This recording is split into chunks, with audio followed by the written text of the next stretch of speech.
Romary Noifeu, bonjour. Bonjour Perfecto, bonjour Parfait ici, bonjour également à votre panel richement constitué pour ce matin. Costume rose ce matin. Effectivement, c'est la symbiose entre la douceur, entre le réconfort. Je profite d'ailleurs pour réconforter ces familles qui passent des jours sans effectivement avoir accès à l'énergie électrique. Non, il y a eu une nette évolution. Et il y a la souveraineté. Ça, ce sont les dires justement de mon très grand frère Parfait Onguéné, et dont on a la parfaite connaissance de la maîtrise du verbe lorsqu'on fait partie justement. À ce niveau, rien à dire. De toutes les façons, lorsque nous accueillons Romary Noifeu, cela signifie que nous devons déjà faire un tour en kiosque. Romary, que disent les journaux?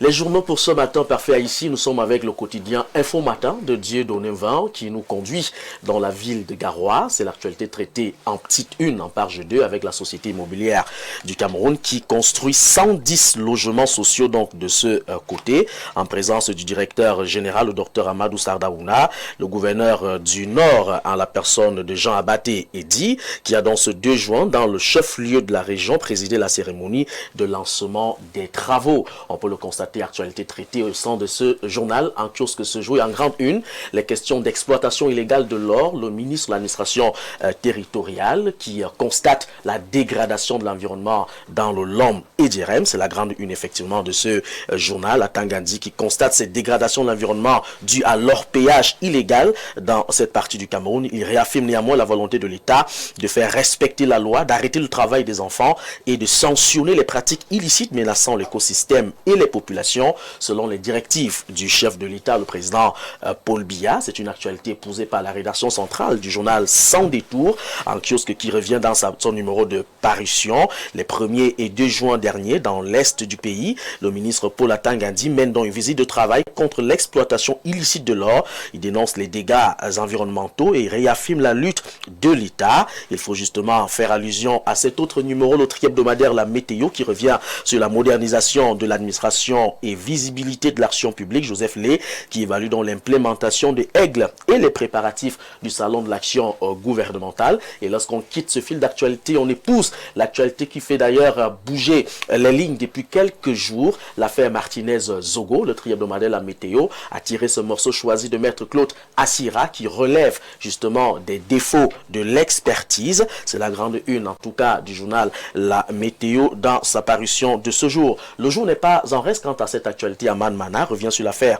Martinez-Zogo. Le journal révèle que le commando impliqué disposait d'un groupe WhatsApp pour coordonner ses actions. Le journal, en tout cas, affirme que ce commando a dû supprimer en tout cas ce forum WhatsApp après avoir constaté un certain nombre de faits. Je vous invite à parcourir les colonnes de ce journal pour avoir la quintessence de cette information traitée par la rédaction centrale d'Aman Mana. Le Faucon également dans son numéro de ce matin, affaire Martinez-Zogo. Le journal cite Modeste Mopa, l'ex-directeur général des impôts, un proche de Justin Danoué et de Mopa aurait retrouvé dans l'iCloud de Kodje la vidéo de torture du journaliste chef de chaîne Martinez-Zogo. L'expertise des téléphones ne relie aucun élément technique à Jean-Pierre Amougou Belinga, révèle le journal en kiosque ce jour. Et puis le journal Col Ongola a choisi une autre orientation quant effectivement à cette affaire Martinez-Zogo. Le journal ce matin dénonce que 3 ans après le début du procès, plusieurs confrères journalistes s'obstinent à rapporter tout sauf ce qui a été dit en salle d'audience, sémant ainsi le doute et même la panique chez les Camerounais qui suivent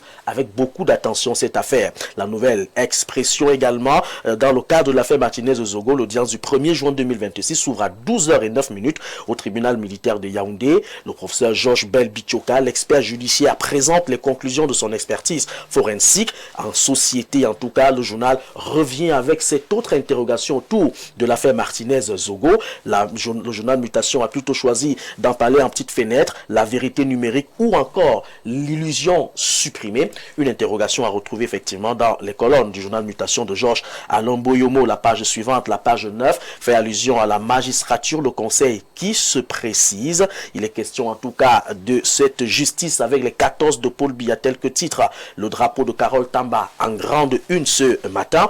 Le décret présidentiel du 12 juin dernier nomme les 14 de Paul Biya au conseil supérieur de la magistrature avec promotions internes et nouveaux profils comme Sali Daïrou Bayrou et Donald Malomba Essembe. Il faut donc justement parcourir les colonnes de ce journal pour comprendre les enjeux et même le jeu autour de cette nomination. L'action également est en chose parfait ici et revient sur le Rassemblement démocratique du peuple camerounais qui encourage Paul Biya à poursuivre les réformes et se met en ordre de bataille pour les élections. C'est la quintessence informationnelle à retrouver en grande une du journal L'Action dans sa parution de ce jour. Popoli, par contre, en rubrique renseignement et sécurité, la caricature titre dans ce matin: les Américains veillent sur le palais des Toudi et montre un Paul Biya pris entre un conseiller Israël et un conseiller des États-Unis d'Amérique, ces derniers justifiant chez moi la prudence aime le travail à plusieurs. Le journal en tout cas de Fepius Ndiawe ouvre le bal à une autre information, celle relative aux violences sociales. Le gouvernement qui est